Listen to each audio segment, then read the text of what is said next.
बिस्मिल्लाहिर्रहमानिर्रहीम। दोस्तों अस्सलाम वालेकुम।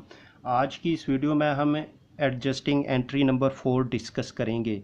हमारे पास जो एंट्री है अनअर्न्ड रेवेन्यू या रेवेन्यू रिसीव्ड इन एडवांस, यानी वो रेवेन्यू जो अभी हमने अर्न नहीं की लेकिन हमें एडवांस में रिसीव हो गई। तो बेसिकली ये हमारी लायबिलिटी होती है। इसको हम बैलेंस शीट में इक्विटी साइड पे जाके वहाँ पे हम इसको रिकॉर्ड करते हैं।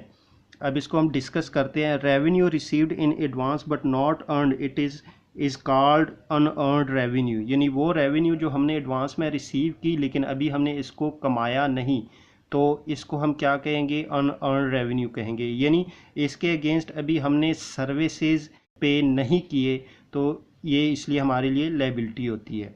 अब हम इसको डिस्कस करते हैं एक एग्जांपल से।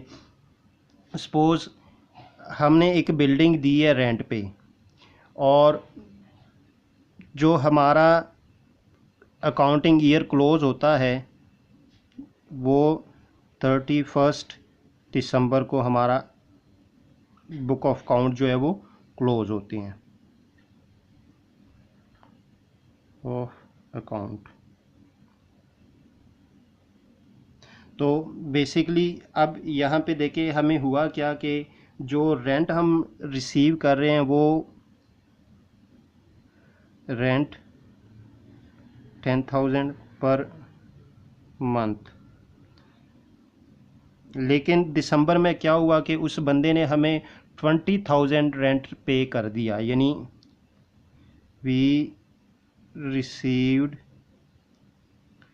Rupees 20,000 as rent in December. हमने क्या किया? दिसंबर में हमने 20,000 रुपये रेंट रिसीव कर लिया। अब जब हमने 20,000 रेंट रिसीव कर लिया, इसका मतलब है कि 10,000 रुपये हमारे पास इसमें दिसंबर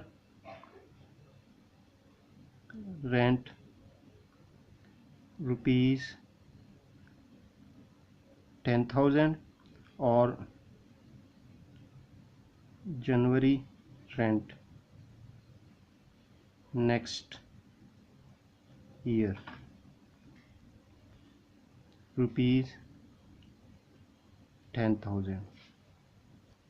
अब देखिए हमने क्या किया, हमने ये जो रेंट रिसीव किया है टोटल हमारे पास 20,000 रुपये रेंट आया है, लेकिन इस 20,000 में हमारे पास जो 10,000 रुपये है वो दिसंबर का है और जो 10,000 रुपये वो हमारे पास जनवरी का है। चूँकि हमारी जो बुक जो अकाउंटिंग ईयर जो हमारा क्लोज़ होता है वो 31 दिसंबर का, यानी इसका मतलब है कि जो हमारे पास दिसंबर का जो रेंट है वो तो हमने अर्न कर लिया, वो हमारे लिए अर्न है।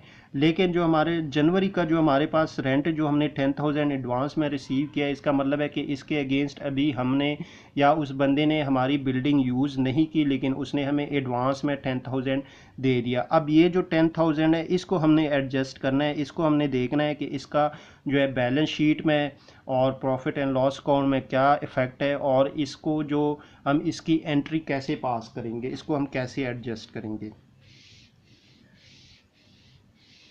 तो सबसे पहले तो जैसे ही आपने दिसंबर में जब रेंट रिसीव किया, तो इसका मतलब है कि देखिए हम इसकी जो एंट्री पास करेंगे, कैश अकाउंट डेबिट हमारे पास हो जाएगा ₹20,000 से। उसके बाद हमारे पास रेंट अकाउंट भी क्रेडिट हो जाएगा 10,000 से। अब देखें ये जो हमारे पास कैश एसेट्स है, इट मीन्स कि हमारे पास कैश में इजाफा हुआ है, इंक्रीज़ हुआ है। इसी तरह हमारे पास रेंट जो है ये रेवेन्यू है, इसमें भी हमारे पास इंक्रीज़ हुआ है, इसमें भी हमारे पास इजाफा हुआ। लेकिन चूंकि ये जो 20,000 रुपये हमने रिसीव किया है इसमें से 10,000 रुपये हमारे पास करंट पीरियड का और 10,000 रुपये हमारे पास जो है वो नेक्स्ट जो अकाउंटिंग ईयर हमारा स्टार्ट होगा जनवरी उस मंथ का है। तो अब जो इसमें हमारे पास 10,000 रुपीज़ जो है उसको हमने देखना है कि उसको हमने कैसे एंट्री के ज़रिए सेपरेट करना है।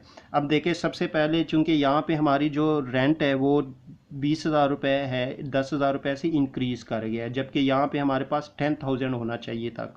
तो हम इसको जब भी आप अकाउंटिंग में एंट्री पास करें, जिस अकाउंट को आपने डिक्रीज़ करना हो या इंक्रीज़ करना हो, आप उसको क्या करेंगे, जो अगर सपोज़ एक अकाउंट है वो क्रेडिट है तो आप उसको डेबिट करेंगे तो वो उसका इफ़ेक्ट जो है रिवर्स हो जाएगा। जिस तरह हमारे पास ये देखिए क्रेडिट है, तो जैसे ही हम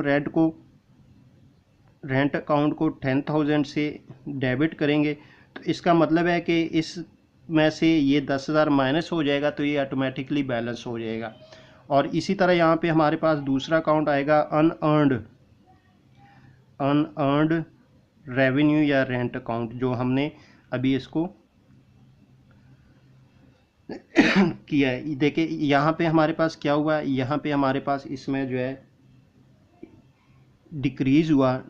यहाँ पे हम लिखेंगे डिक्रीज इन रेवेन्यू, और यहाँ पे हमारे पास क्या हुआ, इंक्रीज इन लायबिलिटी। यहाँ पे रेंट अकाउंट यहाँ पे 20,000 था, तो ये 10 वो क्रेडिट था और ये डेबिट है, तो ये ऑटोमेटिकली यहाँ पे जो है इसमें से माइनस होके तो आपके पास ऑटोमेटिकली 10,000 रुपये रेंट जो है करंट ईयर का रह जाएगा। तो अब ये जो 10,000 रुपये हमने रिसीव किया, इसको अब हम देखते हैं कि इसको हम कैसे जो है बैलेंस शीट में और जो है उसमें प्रॉफिट एंड लॉस अकाउंट में इसको एडजस्ट करेंगे। सबसे पहले आप प्रॉफिट एंड लॉस अकाउंट को देखेंगे कि प्रॉफिट एंड लॉस अकाउंट में आप इसको कैसे एडजस्ट कर सकते हैं।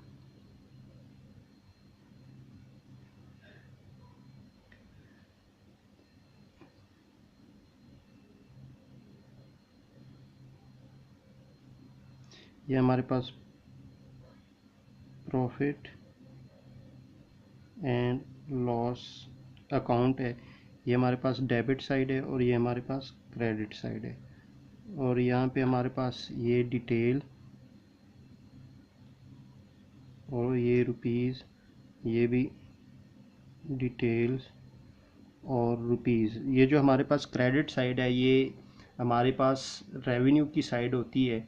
तो यहाँ पे देखिए हम प्रॉफिट एंड लॉस अकाउंट में जाके जो हमारे पास रेंट होगा उस रेंट में से हम क्या करेंगे, जो है माइनस कर लेंगे।